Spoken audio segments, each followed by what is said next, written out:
everybody, and welcome to the Elseworlds Exchange. I am Sal, and with me, as always, is my co-host Joel. At least on the A side of our weeks of doing the show, we like to kind of mix it up. You say that now, but one day you're gonna not have a guest for the B side of things. You're gonna be like, "Hey, Joel, you want to hop into this?" Hey, Joel, let's just do the show. and depending on the topic, I might say yes. Oh yeah, let's hope. So today's gonna be a little different. We're gonna be attempting to do a live audio commentary for the 1997 classic Batman Superman World's Finest, or Superman Batman, depending on which side you lean. Given the hype of Batman v Superman, the Ultimate Edition, releasing in digital, we figured why not give a commentary for a movie that's almost 20 years old. I know, right? It seemed like the perfect time for it. Right? It really did. It does technically have Batman versing Superman, and it has cool, epic visuals that you haven't seen before in animation / movies. This was the beginning. This was the first of what would be many crossovers. The seeds of the DC universe, or DC animated universe, were planted here. I remember the day I realized they were gonna start doing that, and it was when they launched the Superman animated series, and I don't remember which character. It might have been Ma Kent, it might have been Lois, but someone says, it's something about, quote, that nut in Gotham City. And I'm always like, that nut. And I'm like, wait a minute. He's on Fox, though. What are they going to do? And then they moved Batman to WB, and I'm like, here it comes. Yeah, then they made everybody into a triangle, which I am not a fan of this style. And the World's Finest for me is like, they have the A team, like the A animation squad working on this movie. Yeah. Oh, yeah. But it's still everyone's a triangle. I don't hate the triangle thing, but then again, maybe it's because I'm a little younger than you. Yeah. Maybe I was the target audience for the triangles. Where I'm like, yeah, everything's so slick and cool. I get that it was like, and you know what's funny? I know that it was all couched in the idea of like, it's sleeker and quicker and cooler. The reality was it was just quicker and easier to draw and animate, and so we can get out episodes faster. Yeah, so we don't all kill ourselves while doing this. Yeah, because as much as I appreciate the effort, like, to get the episodes out on time, those early Batman the animated series episodes are magic and lightning in a bottle, and magic. They're gorgeous works of art that will never be rivaled. And it's almost like, I know that all those studios are out of business, or gone, or moved on to bigger and better things. That's the tragedy. But like, when you're doing movies like The Killing Joke or Batman Superman World's Finest, call them back. I know, right? If I would get one DC animated movie that looked anything like Feet of Clay or Heart of Ice, I would pay double for that DVD or Blu-ray. They were movie quality animation on TV. Yeah. It was quite the time. I've never seen animation like that before or since. It's evocative of Max Fleischer's Superman, only it's better. The only place you'll see animation that looks like the old Batman the Animated Series show is if you watch The Big O, the anime with the dude who's basically Bruce Wayne, because it was the same studio. Exactly. No, that was pretty pimp. So yeah, what we're going to do here, ladies and gentlemen, is you'll notice there's a little bit of a timer right here in my corner. That's because that's going to be the timer of the film we're watching. And there's a link in the description of this video right here that takes you to wherever. I don't know where it takes you, but if it worked, and if we were, you know what, like, here's the thing. We have, Joel and I both obtain and own, through legal means, the copy of this film, and so we all own it. And several copies, in fact, because I own the Superman DVD, and I own an old VHS of this. Nice. I have it only on DVD, but if you were to click the link in the description box below, and if it were there, it might take you to the same movie we're about to watch. We're not saying anything.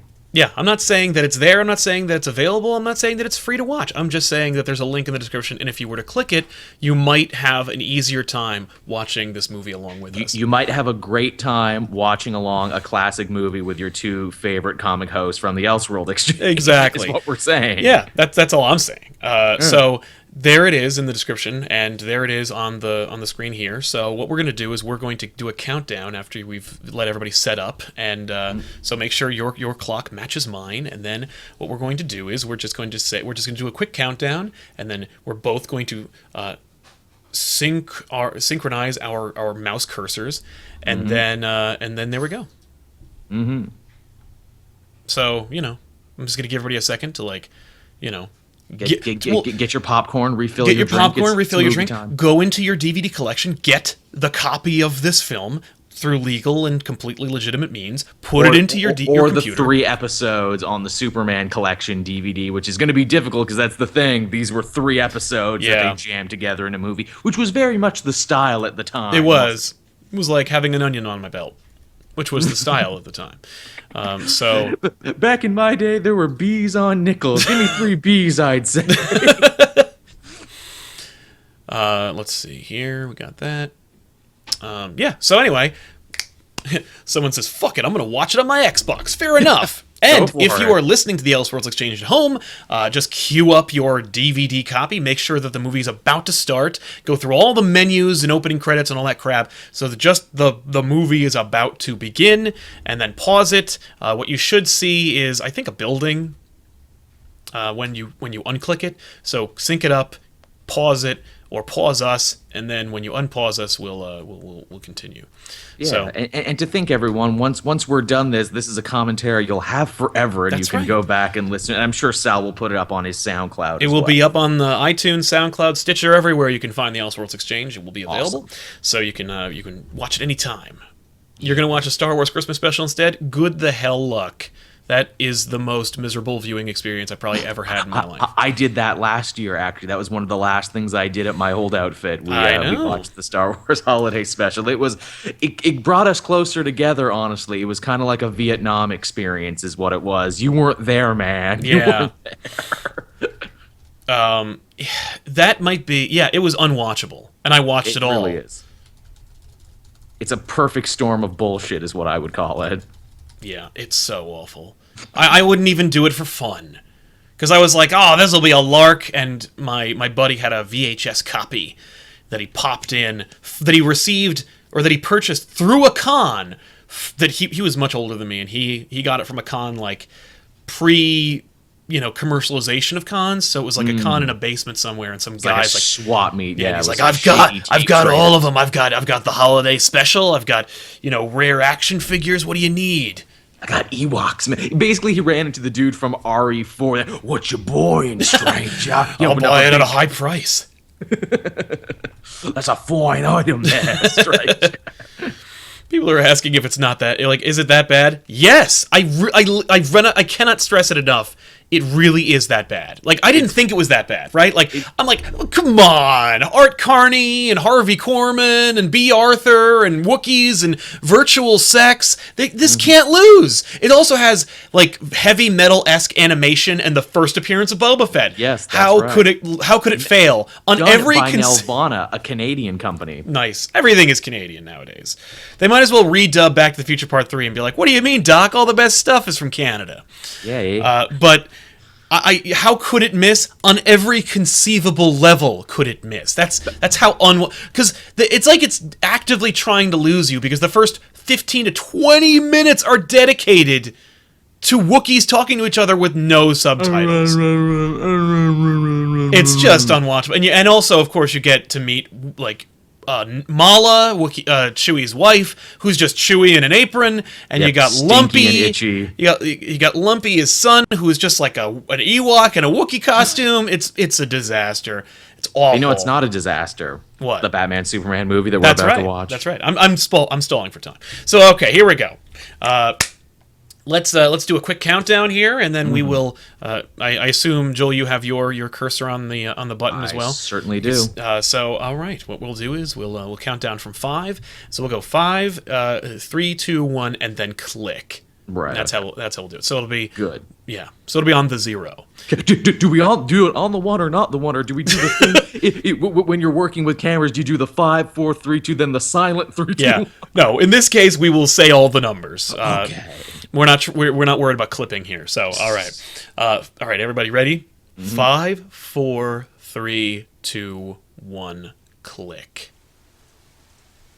All right, I was right. It's raining. Nice logo. Yeah. This one carries the logo, so you know it's the special VHS version. That's right. That's right. Alan Burnett and Paul Dini, the same dudes who worked on the Mask of the Phantasm, which for me is the best Batman movie ever made. It's really great. And in fact, if you want to know more about that story, you should read Paul Dini's book he did just recently, because he talks about that time in his life when he was making Phantasm. Oh, really? Like that? You mean that Joker, that Batman Joker, whatever? Like the real, the Dark Knight? Dark Knight True Batman story. Yeah, that's what it's couched in. I haven't had a chance to read it. It's brilliant. It might be my favorite comic of the year so far. I thought it'd be a little macabre. I was like, I saw him talking about it on Fat Man on Batman, and I was like, this looks a little dark. It's not actually. It's him telling his own life story. It is shocking how honest he is with everyone and his life. Paul Dini seems like a dude I would hang out with. Totally. I would not be that honest in public. Yeah. Oh, the Jade Dragon China is here, Joker. Good Big Trouble joke. Hey, I knew Sal would appreciate. I that. love Big Trouble in Little China. Who doesn't? So Arlene Sorkin as Harley Quinn. Wonderful. She's the best. Sorry, Tara Strong, but Arlene will always be the best. Never gonna beat her. And you know, it's funny. I remember in Arkham Asylum, her voice is getting a little weak, and I was like, yeah, she's getting up there in age. She was, yeah. She was in her like 20s when she started playing the character, and that was 20 years ago. So. And also, if you love Sorkin, also read Dark Knight, because she's a huge character in that, and they really hit home the real friendship that she and Paul Dini had in real life. No way. For real. That's really cool. I assumed it was just about the fact that the dude got mugged one time and it was rough. No, it's about his whole life and everything that happened around that point. It is shockingly good. Oh, that's awesome. Bob Hastings as Commissioner Gordon is, again, what a legend. Another, like, cannot be irreplaceable actor. Totally. It's sad he's gone. And my favorite Bullock is yes. Bullock is such a great piece of shit. I love it. I love Bullock. I hate this redesign. Nah, he looked better before. He looked grimier before. Yeah, now he's just like a fat joke, which is like, okay, you know. He feels like trumpets would follow him around. Yep. Yeah, exactly. He's just a big tuba solo. Was this for some reason when they made the transfer in the Batman animated series from Fox to Ephraim Zimbalist as Alfred, irreplaceable. Yes. When they made the transfer from Fox to WB, they did this weird thing where I guess they must have either asked Conroy or Conroy didn't want to do it anymore, but they replaced Conroy's decision to like differentiate Batman's voice from Bruce Wayne to Batman. Yeah, that's, you know, it's fine. I never really considered that until you brought it up. I loved that outright decision Conroy made where Bruce Wayne's like, Lucius, what's up? Hi. And then he's really Batman. And they're both very, very different voices, but they're not like overtly stupid, like where are the other drugs going? It's not a put on. Yeah. But for some reason, Bruce Wayne talks just like Batman in these cartoons, and it's like, okay, all right. That's too bad. I'll miss that. But don't worry, because when Batman moved to WB, all like the really like cool Bruce Wayne stuff really went away. It did, because it became more of a Bat family show at that point, because they wanted to involve everyone, which honestly I'm not complaining, because I liked their take on, Robin, I liked their take on Batgirl, I liked their take on all that. That's what I didn't like any of those changes. I liked older college age Robin. I was kind of annoyed that they like went over and just, I was like, I understood why they like homogenized Jason Todd and Tim Drake and made one character. Right. But I was like, I never was a fan of the Tim Drake redesign where it's all red. You didn't? No. I don't like that in comics. I don't like it in animation. I do like the Scarecrow redesign, though. Oh, that's the best one. That's the only one that was worth a damn. where he looks like a Southern preacher. Yeah, a Southern preacher, like Grim Reaper type character. To the point where you didn't even know, is there a dude in that costume? I don't even know. Yeah, it could just be Fear Toxin. Does he just look like that all the time? Also, hey man, talk about another episode we might have to cover at one point, Over the Edge, arguably one of the best ones they did. That was the best one in that second run, yeah. No question. Over the Edge is amazing. Stellar. That has an amazing Gordon. It has a great performance by Batgirl, who's is that Tara Strong? It's the replacement for the original Batgirl, who I again preferred, but whatever. Yeah, I'm pretty sure it's it was strong by that point in history. Dana Delaney as Lois Lane, who is also wonderful. She hits that wonderful thing of being hard nosed without not being overly. I was trying to not say a bitch, but right? She's not stone. She's not stone cold. Like she's not. She's not heartless. You know what's funny? She was Andrea Beaumont in Batman: Mask of the Phantasm. That's right. And I never even really put that together until I think this movie, when I was like, wait a minute. Now, obviously, they bring back Conroy all the time. They bring back Tim Daly all the time. Well, not all the time, but sometimes. Did they bring Delaney back for anything, or am I just drawing a huge blank? Occasionally she'll play Lois. I think they didn't bring her back for Superman Doomsday. They didn't bring her back for the Brainiac one. The Brainiac one is awful. But neither Brainiac one. Like, not the one with Supergirl, the newer one.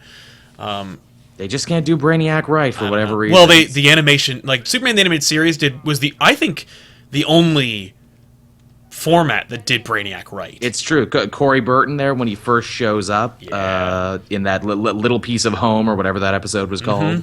Oh, so good. An amazing one. That like emotionless performance, just the motivation for Brainiac redefined everyone's understanding of Brainiac. Absolutely. I like in that episode, he's kind of like, but you know what? I'm the real last son of Krypton. I'm the greatest thing to come from that now dead planet. Yeah. Superman ain't shit. That's right. Oh, such a great. It's funny, and then they brought it all back around in the Justice League Animated Series where he and Darkseid team up. You're like, oh, this is amazing. To become Darkseid or Dark Brain or Dark Brainiac. Oh yeah, Brainy Side or whatever. Brainy Side. I'm glad they never gave that character a name. I'm so glad they didn't. They didn't even dignify that idea. Of course, we're leaving out what's his name, Clancy Brown. Who's, always amazing. There's a reason they keep bringing him back, because he's perfect in the role. He is perfect. I don't think they left him out of something recently, and I was like, "What are you doing?" Yeah, come on, guys. Mark Hamill. Oh yeah. What more can you really say about Mark Hamill that hasn't already been said at this point? He is perfection.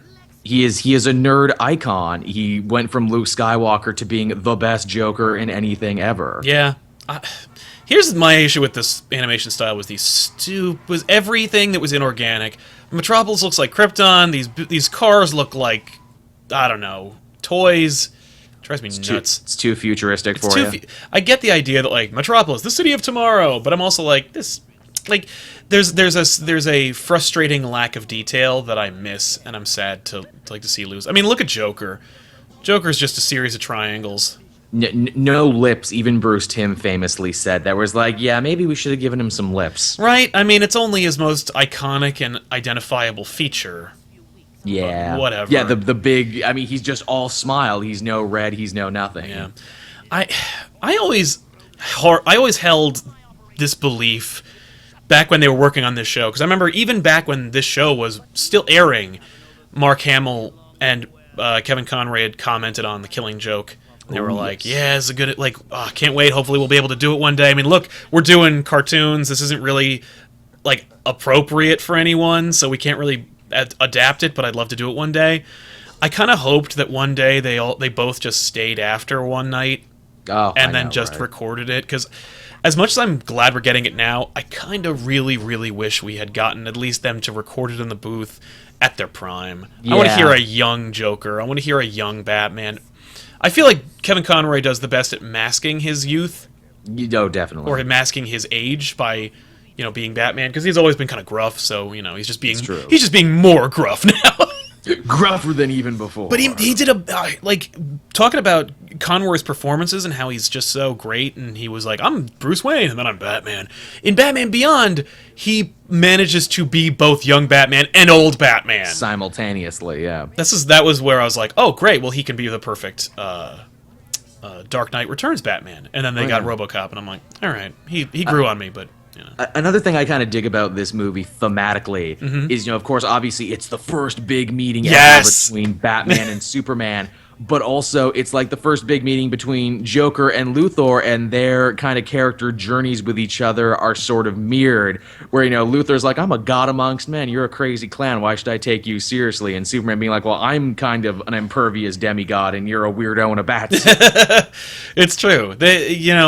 As much as this, I don't think this is as strong as Mask of the Phantasm, because I think Mask of the Phantasm's movie. This is a 3-episode arc made into a movie. One clearly had more money than the other. That's true. But the same pair worked on it, the same people, and so the same level of quality is going to be in there. Yeah, oh, for sure. I think when I recognized Andrea Beaumont was played by Dana Delaney was this, where I heard Batman and Lois talking to each other, and I'm like, yeah. Wait a minute, I've heard this exchange before.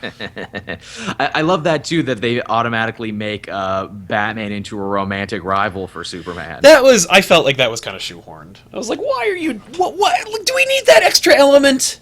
I guess it's a tad cliche where it's like, really, you can't have two powerful dudes in a thing together and not have them fight over the one woman? Yeah. Well, also, like, is it really a fight?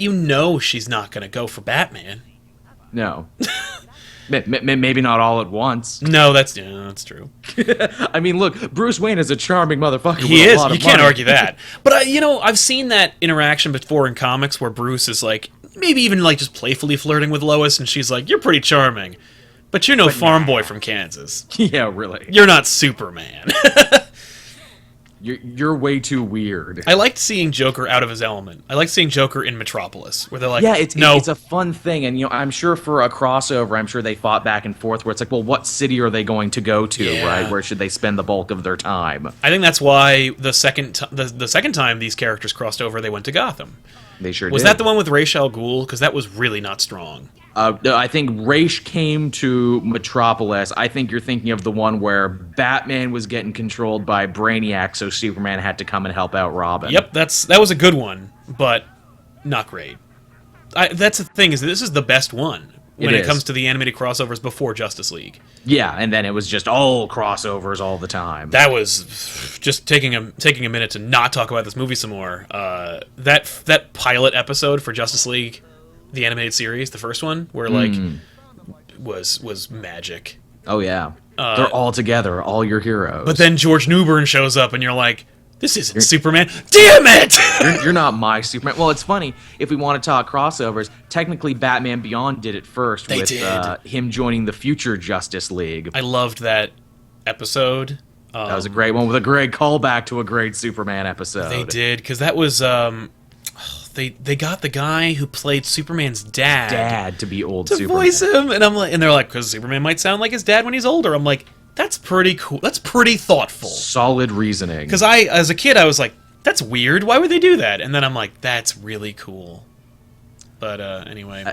Another funny thing that drives this crossover, and again, you were talking about the Joker out of his element and everything. I love Joker's motivation through this whole thing is money, is what he wants. Joker's broke. Joker is broke again, which is another thing they would revisit. Oh, the Joker's Millions. Joker's Millions. A great episode.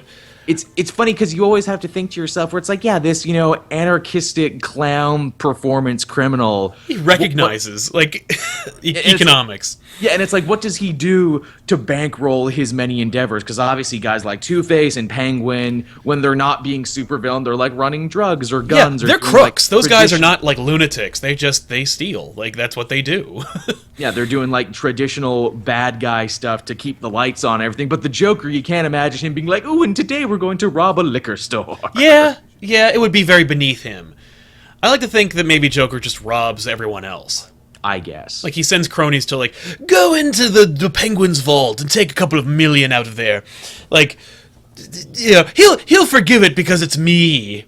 Well, that was the fun thing about Death of the Family, one of those backup stories where crazy face cut off Joker comes to Penguin. That's right. And says, hey, I need you to bankroll my new crazy scheme. Yeah. And Penguin's like, are you nuts? And he's like, yeah. Obviously, I have no face.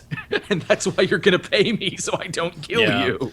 Now, this scene reminds me of the scene in Batman Beyond Return of the Joker. Yeah. When they're at the Bruce Wayne gala, and then, like, the Joker shows up, and all hell breaks loose. I guess they just can't resist but do this. It's too good. Yeah, this is the lighting in the scene is excellent. Oh God, yes. Even the drink looks really good. This is just us being like big nerds who just like animation, but like you can tell. Like I remember realizing I was going to be an animation snob watching like Tiny Toon Adventures and being like, ooh, the D Squad's on this episode, or like, oh, there's actual like proportions in this episode. Like just noticing these things. Look at it. Yeah, look at them getting artistic. It's funny you mentioned the drinks and everything. I know the DC animated universe has had like a hilarious history when it comes to showing drinks and booze, not booze. I was rewatching a Justice League the other night, and like Waller and Lex are having a drink together, and he pours a glass of what is clearly champagne, but they make a point of showing that there's a big apple on it, and go, see, look, kid, they're not drinking booze. Yeah, no, it's apple flavored booze. Yeah, really. Like how we're just shoehorning in characters. Here's Bibbo. Bibbo, man, how cool is Bibbo the Sailing Man? He is great. This is the scene you think of when you think of this movie. When we're at a strip joint, more or less. And that's Ray Romano's brother, who would go on to voice Lobo, voicing Bibbo as well. He's perfect. He's a great choice for Lobo. God, yes. I love this scene. The coloring, the lighting. These characters like this idiot. I'm a sucker for neon. Yeah, it looks good. Women in cage. I love Batman acknowledge. Like they don't shy away from this at all. Batman grabs the cage, the ones, and he uses it. Sorry, war on crime. Yep, it's amazing. All is fair in war on crime.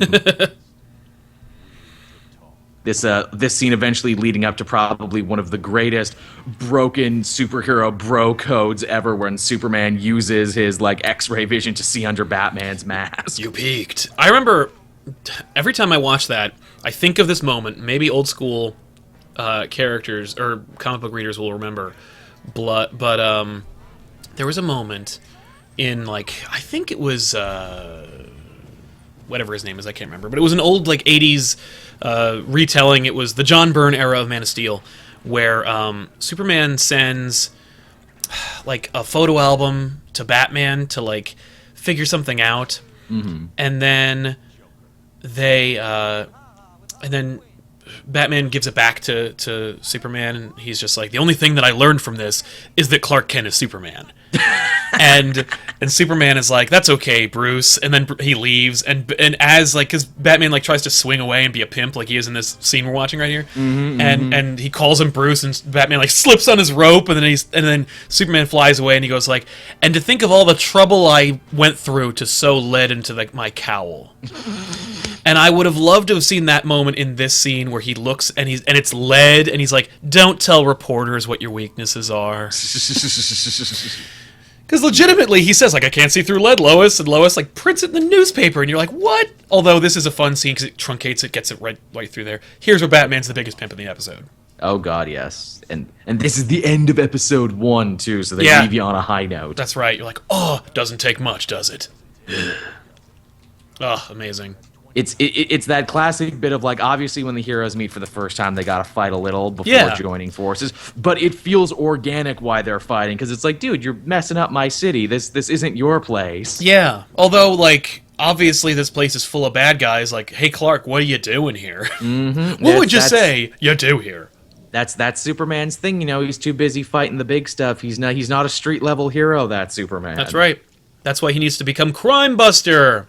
I thought you were gonna say that's why he needs Steel and all those other Superman family guys to fight traditional crime. Ugh.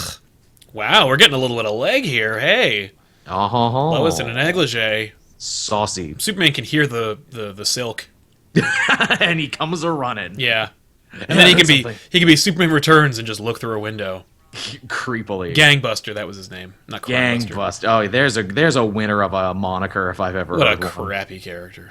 I like Superman sleeps in pajamas too. Yeah, well, he's got to put on the whole thing, the whole facade. I'm human. This is what humans do. This is what humans. I mean, like, pajamas are comfy. Kryptonian or no? I have quite a few pairs. Yeah, I have one pair. I don't need more than one set of pajamas. I'm sure people are asking, are they Batman themed? I'm an adult, so yes. Yes, naturally. No, they're plaid. I love this. Hi, goodbye.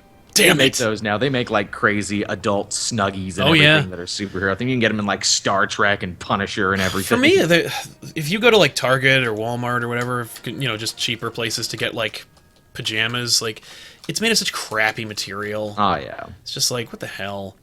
Man of Steel, Superman would have just blasted through the wall and then just grabbed Batman. Oh, fuck you. Now here's a moment. I love these weird Daily Planet computers that are tethered to the desks. Yeah, they're kind of like, they're not quite typewriters and they're not quite computers because this world is still based in a sort of weird like 1940s that we're going for. Yeah. Hey, Clark. I like by the time Justice League came around, they just dropped that completely. Oh, this yeah. idea that we were in like a neo 1940s, Yep. but they did it organically, which I appreciate. And they were still like, the Daily Planet's the same though.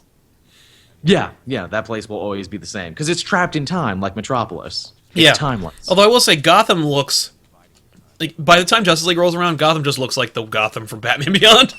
Yeah. Which itself takes a lot of reference from Akira, Yeah. Oh yeah. right down to the clowns that ride motorbikes. Yeah. See, now I don't buy Bruce's motivation to be interested in Lois. I think it's just to fuck with him. Yeah, almost certainly. Be seeing you. It's either that or come to blows, you know? Yeah, I guess that's true. It's weird. Which, I mean, we've seen how that happened in another movie that shall remain nameless.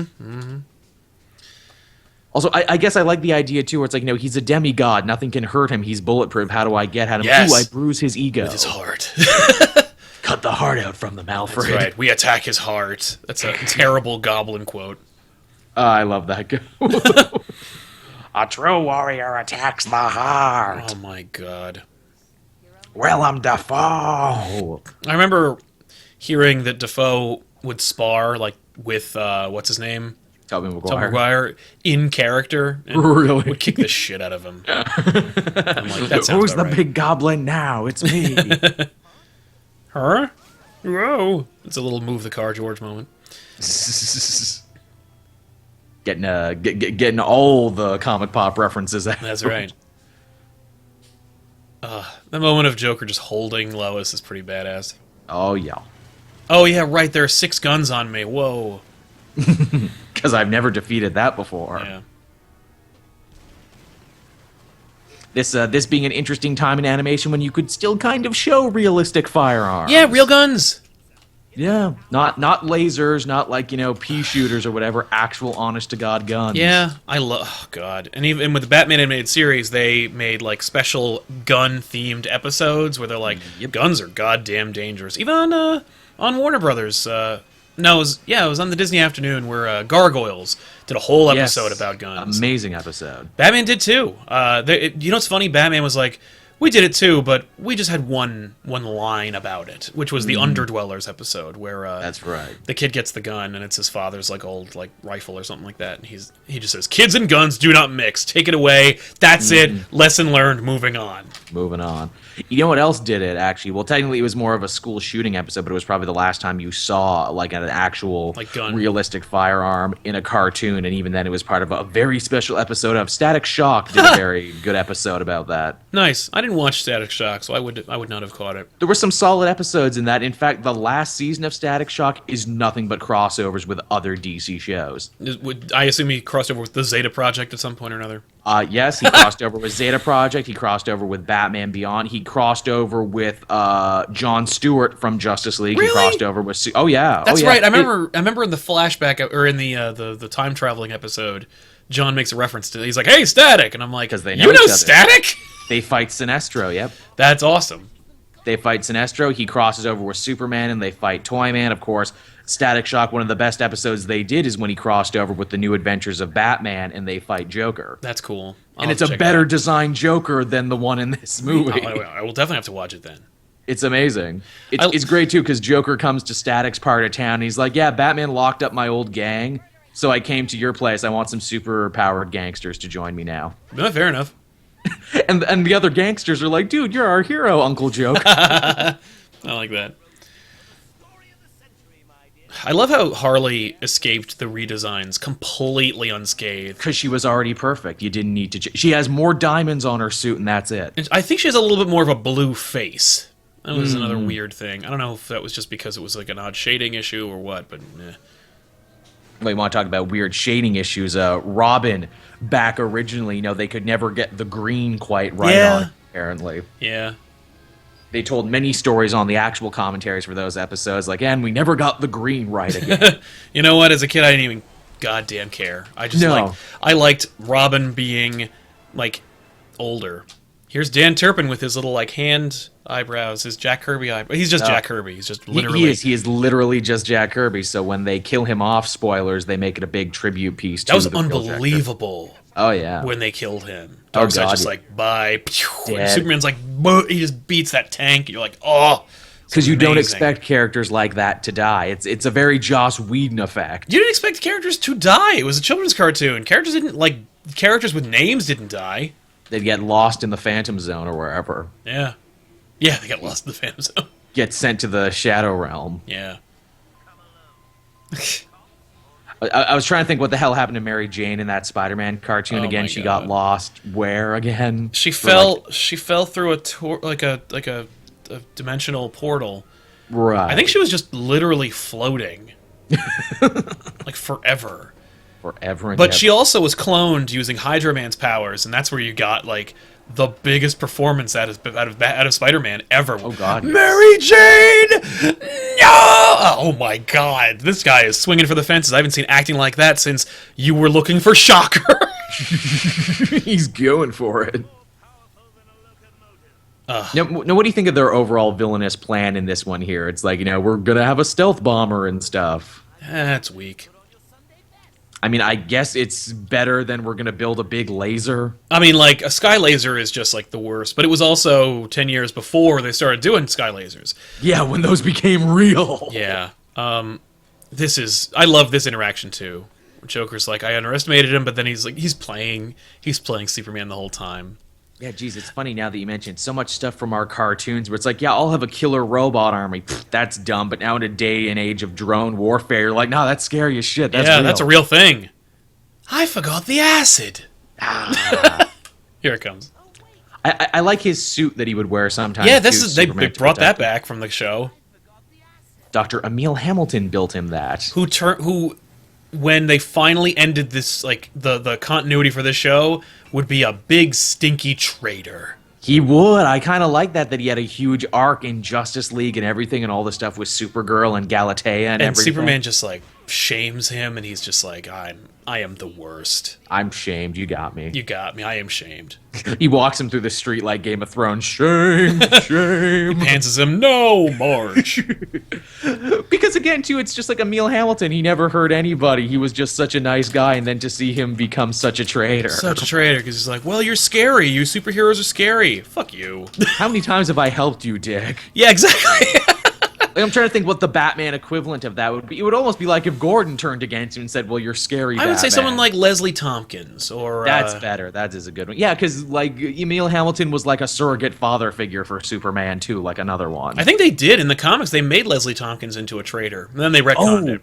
Yeah, at the end of War Games when she lied to Batman. With Stephanie Brown. Yeah, about Stephanie Brown. She's like, well, it's too dangerous for kids to be sidekicks. So I'll kill her. Or pretend to, or some shit. Or whatever. Stupid. Man, I love Leslie Tompkins in the current comics. They can't decide whether she's hot. old or not. They go back and forth endlessly. Like, okay, she's an old lady for 2 issues of Eternal, then she's young in another book, then she's middle-aged in We Are Robin. They just cannot fucking decide what she looks like. That is, like, lazy. Come on. Like, just do it. And I'm sure what it is that artists will draw her old, because that's how she's always been shown. Then they'll get yelled at later and be like, no, New 52, hip new universe. Younger Batman means younger Leslie. Yeah. Thinner Amanda Waller and hot Leslie Tompkins.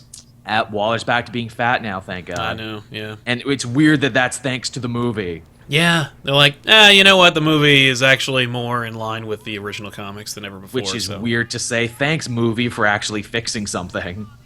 It's funny, this is the most tender Joker is with Harley, I think, ever. It's true.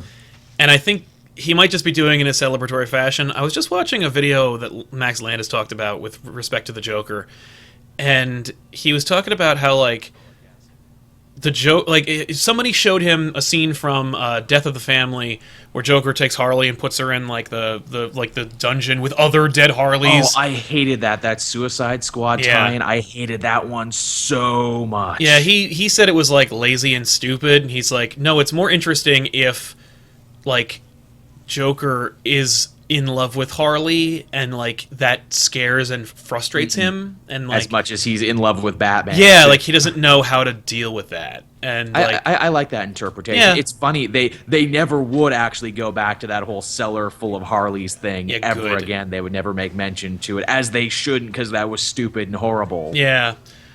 For me, I don't think I think the Joker is asexual. I don't see the Joker as like a rapist. I don't see the Joker as like interested in Harley sexually. I see Joker as manipulative. Yeah. And I see him as like not even like the scene in Mad Love where like she's flirting with him and he's like working on bat plans. Like that for me is the Joker where he's like, that's everything. I don't have time for you right now. Go away. He's so singularly I need you to do things when I need you to do them, not right now. Like yeah, he's so weirdly singularly minded. Yeah. I've always preferred that interpretation of the character as well. Yeah, I know certain writers disagree, like Brian Azzarello and Joker, and even Frank I could not Miller care less later on what Brian Dark Knight Azzarello Returns. thinks about Joker. I really could not give a fuck about what Brian Azzarello thinks about Batman or that universe. What a jackass. No, you know what? He's probably a great guy, but I do not like his interpretation of Batman in any way, shape, or form. He's got a lovely beard. Yeah, good for him. I also haven't finished. I have not finished Europa though. I got to read that. Europa is really freaking I read the good. first issue and I was like, okay, like this is the one. This is the first one I like. It gets way better, and you know what? It seems like a story they had been sitting on for a No long doubt. time. Hell, you know what? Turn Europa into an animated movie. That's Yeah. only 4 issues. You can make a kick-ass movie out of that. Well, just look at the Jim Lee art. Batman's back to Trunks in that one, and they were like, no Trunks. yeah, no drunks. Ugh. Batman, Batplane. Yeah, so cool. That was very sparingly did he use the bat plane, because it's just like, okay, what's a situation where he needs it, where he's not burning a ridiculous amount of fuel? Because it's always like when he pulls out the bat plane in his own city when it's just like regular criminals without superpowers. It's like, I think this fight's a little one-sided, Batman. Yeah. I like Mercy. She's a new character as far as Mercy the was animated invented show. for this, wasn't she? Yeah. I don't think they ever gave her origin in the show, did they? But it's like she was a thief and she tried to steal from Luthor, and so she did such a good job, Luthor ended up hiring her or something. Yeah, they never told us in the cartoon. They were just like, here she is. I forget where they wrote it later, but they would write her origin later, and I'm like, oh, that's a cool origin. Yeah, it's cool. Good for you. Like, she's a new character, so that's good. What I don't like is, for laughs, they do that thing where the girls fight. Oh, off camera, yeah. Well, they're all doing stuff. Not off camera. Well, like, sometimes off camera. In the foreground. You'll see them, like, and they're tearing their clothes off, and you're like, Bruce! Come on. Bruce, Paul, you're better than this. Come on. Because you know that, like, Bruce Timm, like, if you ever look at his art books, like, Bruce Timm is a big fan of his characters having sex with each other. Oh, he came out with a porn book called Naughty and Nice, which was literally just him drawing nudes. Yep. You can find those at Cons. They're very easy to obtain. And, I mean, you just Google Bruce Timm's art, and you're like, oh, There Bruce. Here it comes. Yeah. I do like the contrast of, like, them fighting and these two talking. Like, I think that's kind of funny. It is a bit where it's like, hey, the heroes meet for the first time, the villains meet for the first time, and the henchwomen meet for the first time. Well, they worked. also. These two worked. Like they tried their little plan. It just didn't work. Yeah. And you can't blame them for trying. Yeah. Just watching these two work together and talk to each other is amazing. Oh, I know, right? It's. I was gonna say, it's like Batman meeting Superman, but like that's exactly what it is. Yeah, that's exactly what it is. It's like you can't even compare it to anything because it is the thing you compare it to. Yeah, I don't. I get Luthor pushing Joker around, and I guess it's because Joker is desperate. Like, Joker needs his money. And you're in my city too. Yeah, but I always feel like Joker has always got that extra element of, like, I'm crazy. Well, Like, they even say it later where it's like, expect the unexpected with Joker. yeah, but where Joker's just like, don't tell me what to do. Like, Yeah, he because seems like the ultimate anti-authoritarian, yeah, right? like, because, like, I know you think I need you right now, but, like, the fact is I could just change my mind and then kill your family. Like, that's for me, that's the Joker, where he's just like, yeah, I need something right now, but, like, I could always change my mind. My mind is a a bag of cats. Is an ever-changing. I forget what story that was. It's a mosaic. Like, yeah. Oh yeah. Where it's like every day I wake up a little different. Yeah, I like that. Not that there's 3 of me. Yeah, I know, right? Some days I'll throw a pie in your face, and some days I'll shoot you. Yep, you never know. Yeah. Sometimes the clown, sometimes the killer. These guys get these characters in a big bad way. Oh God, yes. Better than a lot. Yeah, they're like, let's see Batman intimidate Luthor in a real Batman way. Mm-hmm. That's another real missed opportunity from the other Batman fighting Superman movie, where you never get to see the two really, kind of lock horns as business people. Oh, sure you do. You get to see Batman take a branding iron and go like, I'm gonna brand you. Yeah, really. Business. I'm gonna brand you. Because That's Lord so knows stupid. Because Lord knows Batman wasn't hardcore enough beating up criminals. No, I need to torture you with a hot brand. I can't get it up unless I give criminals the hot brand.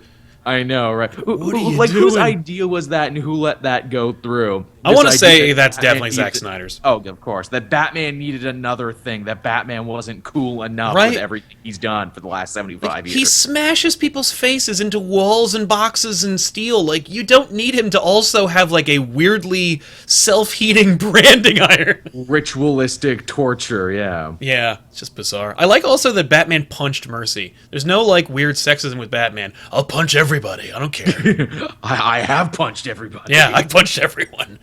Ask Alfred, I've punched him once. The only one I've never punched is Baby Doll. And it's only because, like, it felt a little weird. But give it time, though. Yeah. Baby Doll. First episode is the best. Unbelievably good. Oh, that ending shreds you every time. And they had the, like, I want to say it was, like, the Mask of the Phantasm team working on that episode. That was the next phase A-Squad animation on that. Mm-hmm. They would bring Baby Doll back again and put her in a relationship with Killer Croc. That's right. That was weird. But fine. Yeah, this is just a word processor. Hey, Superman, what are you doing? Get out of here. Shoo shoo. Hey, Clark, did you know we installed these handy-dandy security systems in the office?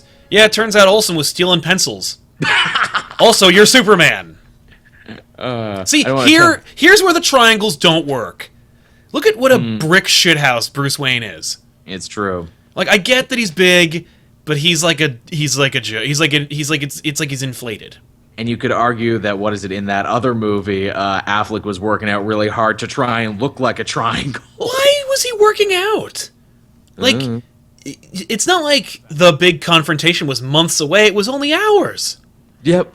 You don't, because he needs to get super jacked, bro, and hit this tire. You're just gonna exhaust yourself. You don't work out a lot one day and then, you know what I mean? Like, and then lift a lot the next day. No, you're not gonna be more jacked. That's bizarre.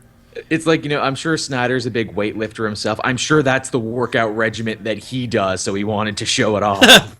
Yeah, I punch tires with sledgehammers and it's real good. Get me good and jacked. Yeah. And now I'm sure somewhere out there, J.K. Simmons is doing the same workout plan. As I understand it, he was doing that for another movie, which I expected in the first place. Like, I heard, I saw that picture of Jim, G-Y-M, Gordon, and I'm like, no, Gordon's not huge. Like, that's not what that is. And then apparently... Everyone who's cool is huge, Sal. Yeah, Jim Gordon's a pussy. And then it's like...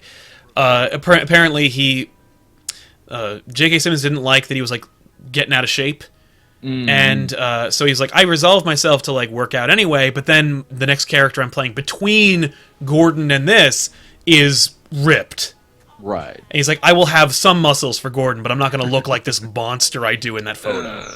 Man, I can't wait to see what happens when they actually do work Leslie Tompkins in those movies. How jacked do you think she's going to be? Oh, well, they'll just have Anna Kendrick play her. Ronda Rousey is Leslie Tompkins. Why not? I like that they did a callback to these weirdo robots. Yeah. Like, in the beginning of the episode / movie. That's what's called foreshadowing. That's good writing. Yeah, that's good writing. Now the Batwing is cool. I don't know how I feel about Batman's, like, flying suit thing. I don't like it. I don't like how it looks. No. I think it's like, meh. It's just not... It's more like they thought... They had the idea, and then they didn't, like, really work it out. You know what he looks like? He looks like Xanatos from Gargoyles when he would put on his... That's exactly what he looks like. Only Xanatos's was cooler. Holy shit! Now that we have Disney owning Marvel, we could have a Xanatos Iron Man crossover. Oh my god. They look the same. They basically do. And then Tony can be like, I have some ideas for some modifications. And then Tony Stark can fly around in a gargoyle Iron Man suit. DeviantArt, get on that. I want to see so much great shit that like Disney is just sitting on that they refuse to do anything with. Yeah, where's the revival for gargoyles in comics now? If you're going to do a Four-Bush Man comic... Anyway. Samurai Jack is coming back. SWAT Cats almost came back. SWAT but you need Cats. to tell me there can't be any like anything new with gargoyles. Yeah. Well, Greg Weisman worked on it, so no. No, apparently not. That man is cursed to have 2 amazing seasons of everything he works on, And followed throw by it nothing. away. Yeah. I don't know what gypsy he offended in another life that he Yeah. is continuing that every reincarnation of Yeah, him. he ran over like the gypsy's daughter, and she was like canceled. Oh no. It's like that movie Drag Me to Hell. He denied her a bank loan. That's right. This is where I was like, wait, these robots are that big? I thought they were little. The proportions They were got really upgraded. confusing for these robots. Man, they're poor man's spider slayers is what they are. They are. Man, those Spider Slayers are pretty pimp in the first couple episodes of that Oh cartoon. god, yeah. When they combined together as like a Power Rangers fan, that blew my freaking And mind. then they made them as toys, and you could do the same damn thing. I never owned those, but I always wanted to. I didn't either. I was like, no. It's my great regret that I never owned the Spider Slayers. Yeah, I love this. Lois, for real? Now's not. God damn it. Come on.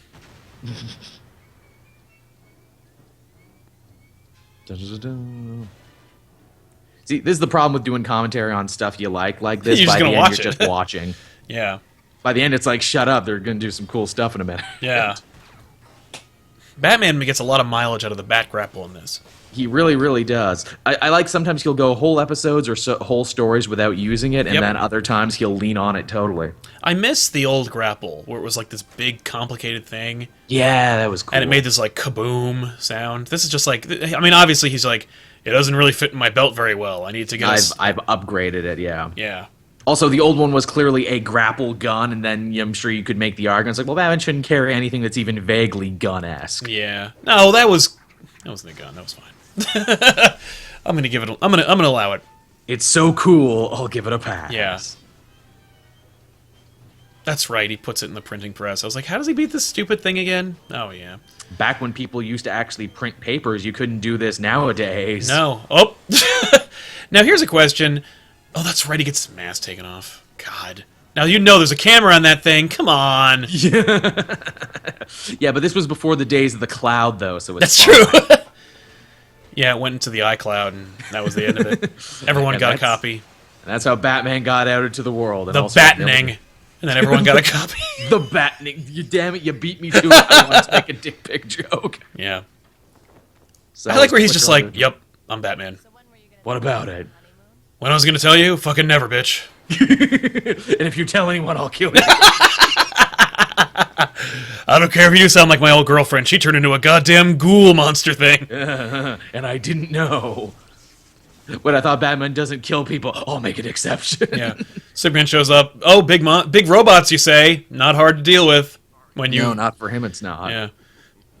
Oh, I'm sorry, you don't fight giant robots in your city? It's a real occurrence for me. That was the moment I really liked in the one of the crossovers where Superman dresses as Batman.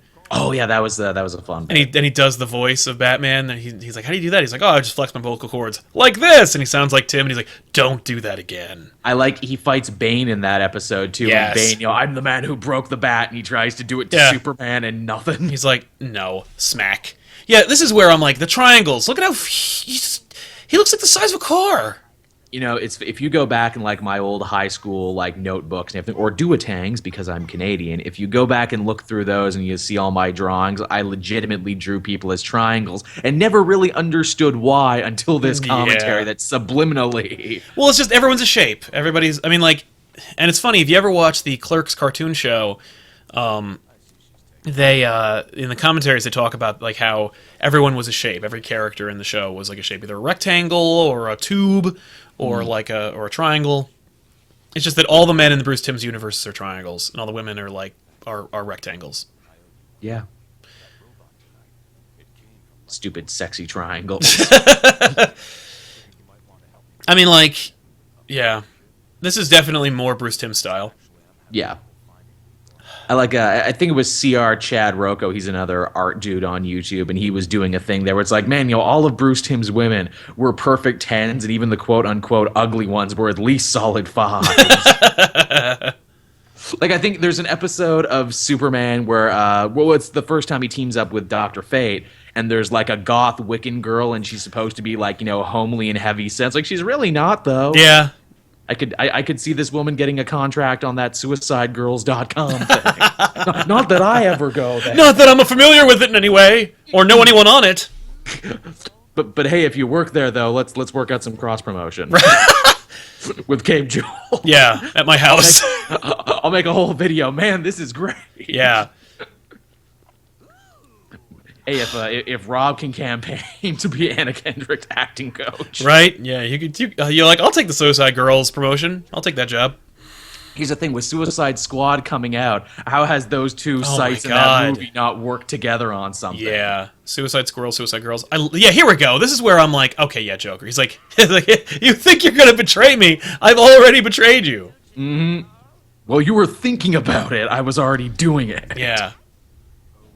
And that's a classic villain thing, too. It's like, why did no villain team-ups ever work? Because their egos get in the way. That's right. Yeah. The superheroes never defeat them. They defeat themselves. The only time I don't think that ever happens is when you deal with the Flash and the Rogues. That's one of the few situations where they actually stay teamed up. Yeah. And Joker just wanted the money to think if you just gave him the money. Just give him the money. He'll still kill you, but it won't go out like it will go on and on. Just give the clown the money. This is the third reference that I've seen today of someone defeating someone else with a yo-yo. Oh, really? What was the other one? One was a reference to Doctor Strange: The Oath. The other one was Ninja Turtles 2: Secret of the Ooze, and now this. This wing thing is so dumb. Yeah, it's not great. He's like, it's a smile, get it? That's reaching. Joker's got a joke, man. He didn't have time to come up with his tight 5 for this scheme, so he was working on the fly. This is Joker, though, to a T. He's like, you betrayed me, even though I knew you were going to, so I'm going to destroy your city. Like, what? Why not? Wait, what? Also, talk about a plan that's so totally pre-9/11. Yeah. You can't really do a children's cartoon in which a flying, vehicle annihilates buildings. Yeah, you gotta save that for the movies based on the children's work. Yeah. And come on, everyone, you know it's true. We love Batman and Superman, but these are children's characters. We enjoyed them as children. We enjoy them as adults, too. Yeah. You can have your cake and eat it, too. Yep. You can have your bat cake. Oh, there's one for Cape Kitchen. Gotta get some black icing and then do the yellow bat on it. I'm sorry, sir. What exactly makes this bat cake? What percentage? Batman's like, I let you beat me here. I always do that. It's made of solid lead. Punch. That's another great thing about this crossover. They don't put any one character on a pedestal. This is probably one of the most even-handed crossovers. Yeah, everyone feels useful. That's the thing, is that these guys love these characters. Like, they couldn't wait to do a Superman show, and they love Superman. It's a beautiful distillation of the character. Mm-hmm. And, and they obviously have a huge, nerd boner for Batman, so it's like, yeah, no one looks like a jackass. Yeah, all the planets aligned on this one. Yeah. And then they just built it up until you get to Justice League Unlimited, and you're like, ugh, it's amazing. Sure, it's like, here, we brought in everyone, even weird guys who will never get episodes, like Aztec or the Ray. Yeah. Oh, those are great characters. Mm-hmm. Yeah, they got to be in backgrounds of episodes. They sure did. Aztec. I remember seeing a whole bunch of promos for that where it's like, you won't believe Aztec. I'm like, I won't, because I'm not going to read this fucking thing. I mean, heck, Guana Beast had an episode where he got to do stuff. Yeah. And those guys. Crimson Avenger got to have a line. Shining Knight gets his own episode. He does. Shining Knight's awesome in that. And Vigilante. He's got to share it with Vigilante, but why? But if you're going to make a Shining Knight episode, you might as well cross him over with Vigilante and move on. With the two weird anachronistic heroes, where it's like, why do we need a knight and a cowboy? Because that's fun. Because it is fun. Because they're both warriors with two totally different weapons. I love it in the elevator. They're talking about Dirty Harry. Yeah. I do believe that Dirty Harold fellow completely and utterly shamed his order. Booster Gold gets a whole episode, not a single Blue Beetle. I know, even though in backgrounds of episodes you can clearly see Booster Gold hanging out with Blue Beetle. Yeah. Not a single one. That's too bad. The irony being is, like, they had ended that show a couple times. They wrote episodes. Oh, yeah. Then came back. Yep. And they're like, oh, I guess, okay. Well, then let's go bigger. Ugh, yeah. By the end, they had literally everybody. Yeah, that was great.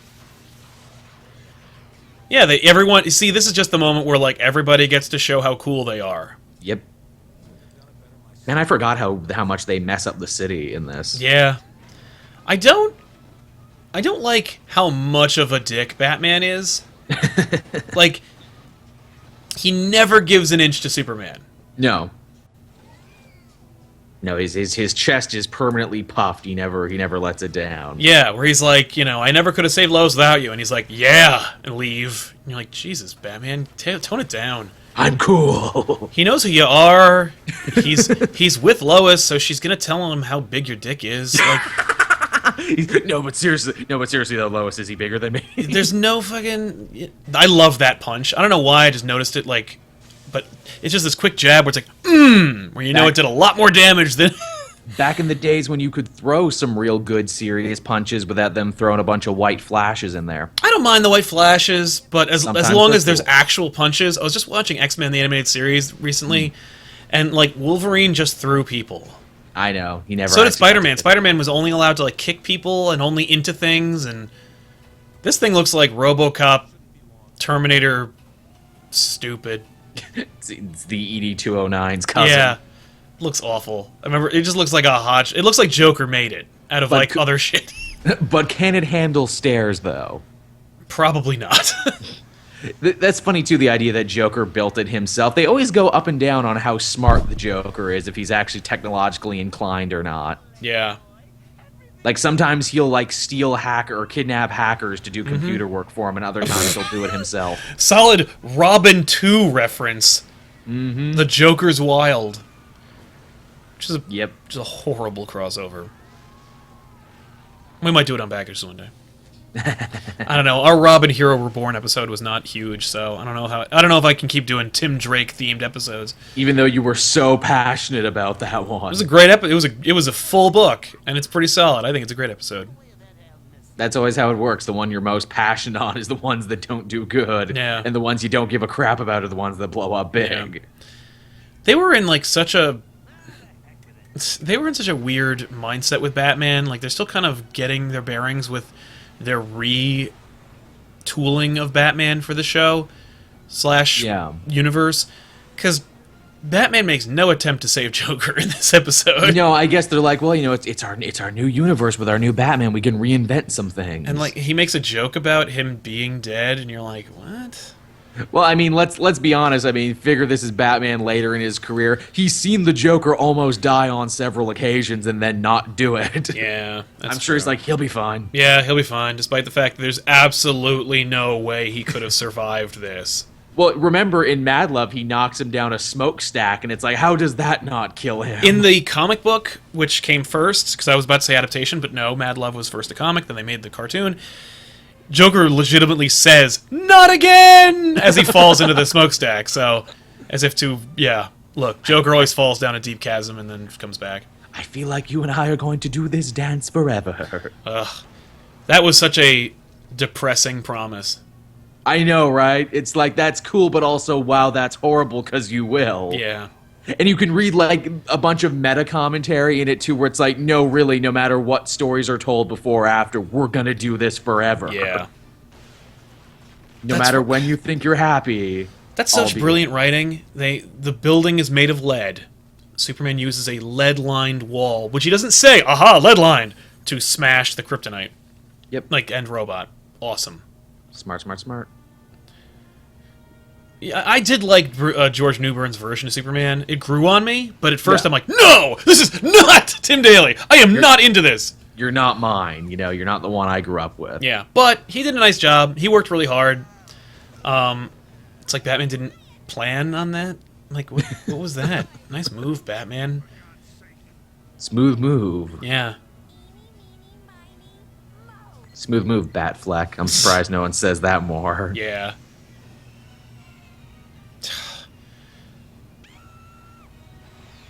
Whoop. Man, when's the Batman Superman World's Finest movie going to get an Ultimate Collection? Oh yeah, I don't think we're getting that. 20 years later, hey, here's a bunch of footage you never saw. Yeah. There's a bunch of animatics. We do another callback to his weird marble bombs. Oh yeah. Which are then, of course, the way in which this thing is taken down. Joker has whatever he wants, man. He has razor sharp playing cards. He has acid flowers. Yeah. He basically has his own, like, Batman utility belt, only it's not a utility belt. Yeah. I love how Batman's like, you get Luthor, I'll get Quinn, leave the Joker. Even Superman has no problem leaving the Joker. Yeah. He can lift he can lift a building. He doesn't grab both of them. Even Superman knows he'll be fine. Yeah. This laugh, though, is... I'm not going to kill you, but I don't have to save you. But you kind of should, though. Yeah, you killed him, though. But murder by any other name is still murder. Exactly. That's okay. When I go to court, which will be never, I can argue it. In case you didn't notice, Batman is judge, jury, and executioner. Yeah. In Gotham, maybe, but this is Metropolis, though. We actually frown on that sort of thing. It's weird that they took such efforts to imply Joker dies. Why? You know he did. You know he didn't. We know it's not true. Like, you're just gonna use him again. I can't believe they only used him in that one Justice League crossover. Well, you know why? Well, because they had like a moratorium. They were like, we're using him in the movies. You can't use him. The Bat embargo, which meant they couldn't use any Batman characters in Justice League. Thanks, Nolan. Yeah.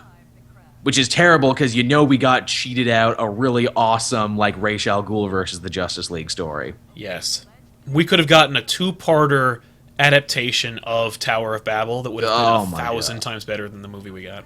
In fact, what is it? I think in a certain episode of Batman Beyond, he even says, Talia al Ghul, she helped you stop like the near apocalypse of 2009 or something like that. Yeah, or something like that. I'm like, oh my god, we could have had that. That What? could have been a thing. Yeah, it could have been referring to a real thing. But now I just have to wonder forever. And like you said, when Ra's al Ghul came to Metropolis, it wasn't as good as it should have been. No. Ugh. And that was, crap. Who played Ra's al Ghul? What was his name again?